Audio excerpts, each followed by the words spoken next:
नमस्कार दोस्तों, स्वागत है आपका हमारे यूट्यूब चैनल पर। अगर आप चैनल पर नए हैं तो प्लीज़ चैनल को सब्सक्राइब कर लीजिए और अपने दोस्तों को शेयर कर दीजिए। 1200 शब्दों का डिक्टेशन है, 1232 शब्द हैं। इसको मैं 10 मिनट में डिक्टेट करूँगा 120 शब्द प्रति मिनट की गति से। इसकी PDF आपको टेलीग्राम ग्रुप से मिल जाएगी, जिसका लिंक मैं डिस्क्रिप्शन बॉक्स में दे दूँगा। ठीक है, डिक्टेशन लिखने के लिए तैयार हो जाइए। डिक्टेशन शुरू करते हैं 5 सेकंड बाद।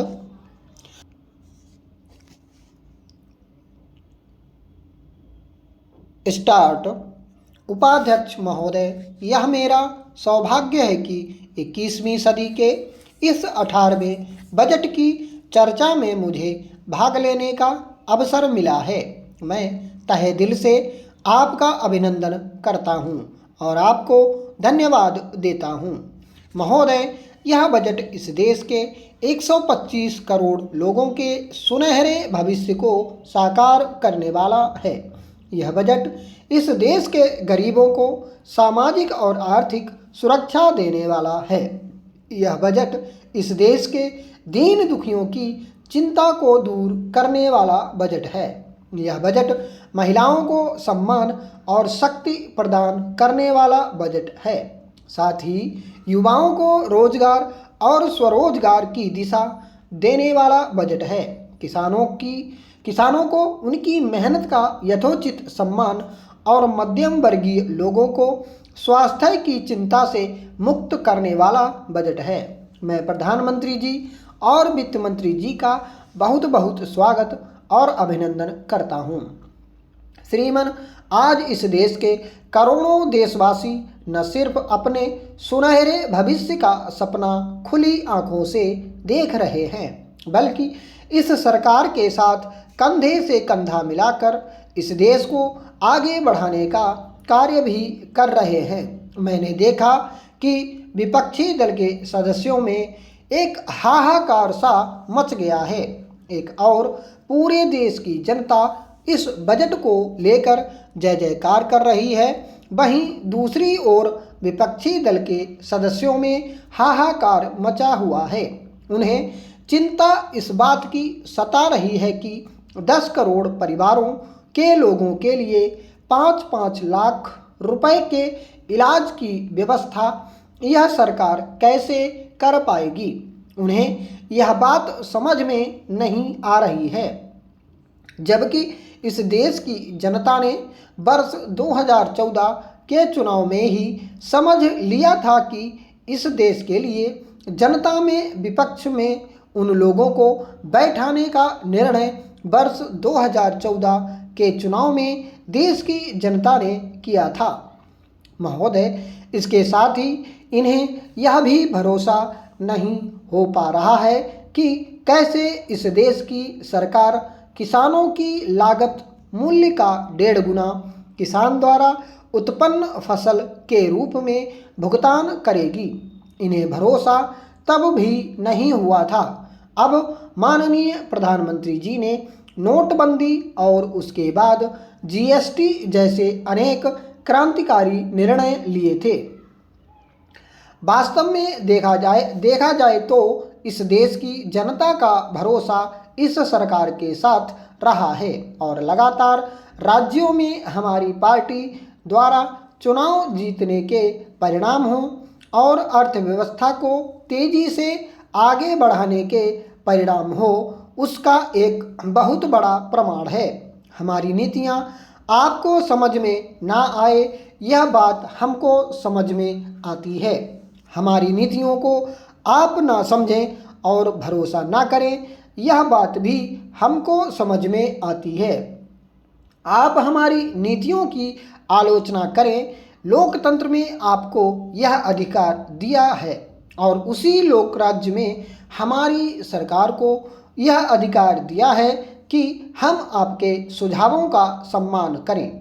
मैं अपने कदम आगे बढ़ाते हुए एक विधेयक और आपके माध्यम से सदन में रखना चाहता हूं।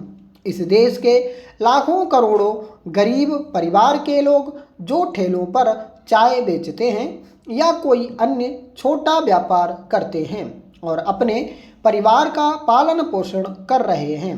यदि इन लोगों की मेहनत का मजाक उड़ाया जाता है तो यह देश उस बात को स्वीकार नहीं करेगा।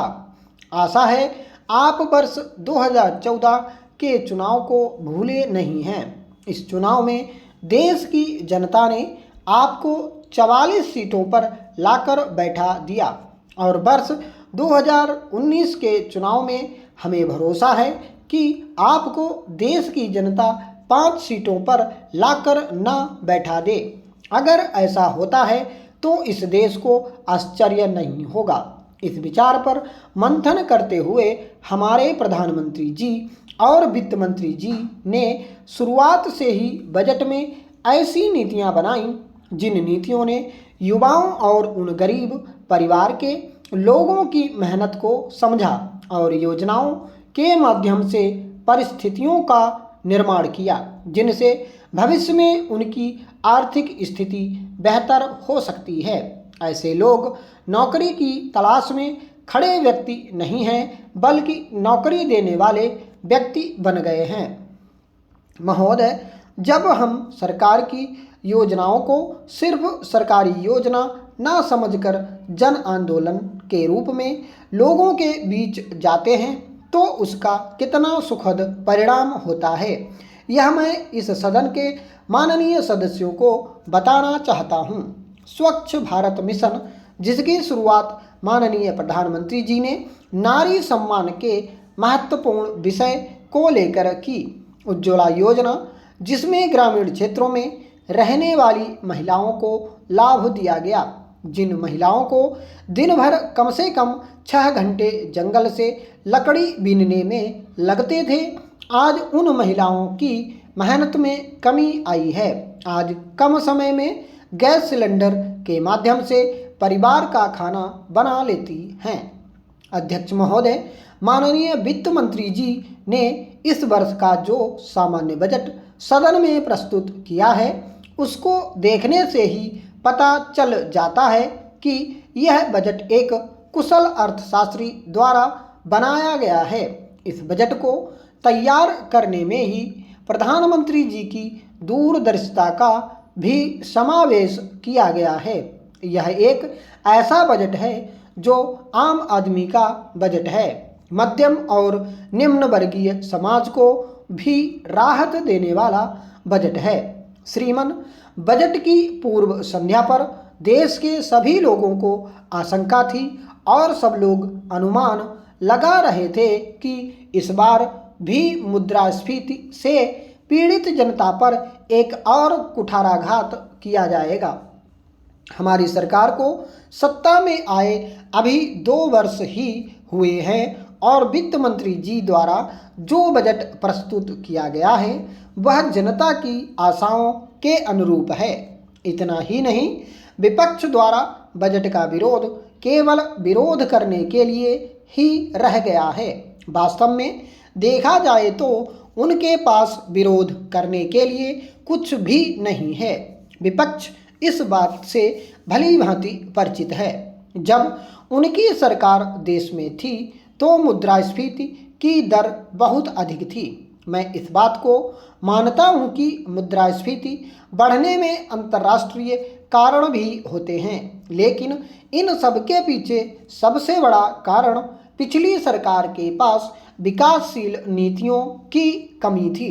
अब की बार हमारी सरकार के द्वारा जो बजट पेश किया गया है उसमें मुख्य रूप से मुद्रास्फीति पर अंकुश लगाया गया है। जहां तक उद्योगों की बात है तो वित्त मंत्री जी ने उद्योगों को स्थापित करने के बारे में सोचा है ताकि रोजगार के भी अवसर नौजवानों को मिल सकें। किसी भी विकासशील देश के लिए देश में उद्योगों का होना बहुत ही आवश्यक है। सरकार ने भी यह निर्णय किया है कि नए उद्योगों के विकसित करने के लिए पहले 5 वर्ष किसी भी प्रकार का उत्पादन कर नहीं लगाया जाएगा। इसी विचार को अग्रसर करते हुए लघु उद्योगों के विकास के लिए भी छूट दी गई है। मैं यह भी कहना चाहता हूँ कि वित्त मंत्री जी ने लघु उद्योगों के विकास के लिए ही छूट नहीं दी है, बल्कि लघु उद्योगों की परिभाषा को ही बदलने का काम किया है। अब 10 लाख के स्थान पर 20 लाख वाले उद्योग लघु उद्योगों की श्रेणी में आ जाएंगे और उन पर किसी भी प्रकार का उत्पादन शुल्क नहीं लिया जाएगा। महोदय, चूंकि हमारा देश कृषि प्रधान देश है, इसलिए हमारा देश कृषि पर आधारित अर्थव्यवस्था पर निर्भर करता है। इस बात से सभी परिचित हैं कि हमारे देश की जनसंख्या दिनों दिन बढ़ती जा रही है, जिसके कारण भयंकर परिणाम सामने आ रहे हैं। मेरे विचार से इस समस्या का समाधान केवल औद्योगिकरण के द्वारा ही संभव है। स्टॉप।